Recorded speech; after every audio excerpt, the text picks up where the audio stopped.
की एक पूरे डिपार्टमेंट अपने की वो हेड हैं, प्रोफेसर हैं।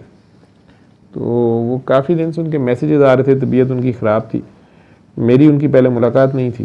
तो मैंने उन्हें कहा जी आप इस तरह कर लें तो अल्लाह खैर कर देगा, आप मुझे मिलने की बजाय, मेरा कमाल नहीं है।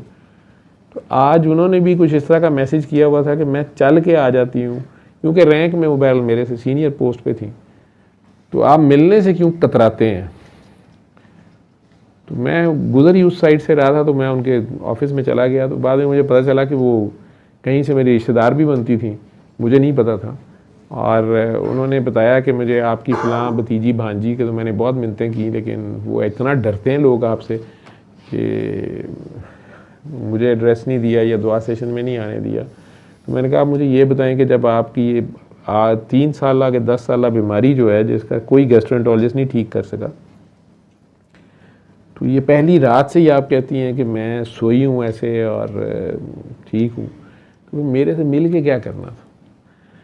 तो मसला उनका फिर नशे का था। तो वो कहती कि जो आपने मुझे नशा मना किया, ये कब तक मना रहना है। मैं क्या आपको समझ नहीं आई कि आपने नशा छोड़ा है तो आप ठीक हो गई हैं, अब आप फिर नशा करना चाह रही हैं और आपने किया भी है। तो उन्होंने कहा आपको कैसे पता चला है। मैं किस तरह पता चला कि आपने कहा कि कल रात को मुझे फिर नींद नहीं आई, तो मुझे लगता है कि आपने फिर नशा किया है। तो उन्होंने कहा बस थोड़े से सुबह शाम के अज़कार किए थे। ठीक है, तो अब फिर क्या करूँ मैं वहाँ पे। चलें 100 बिस्मिल्लाह।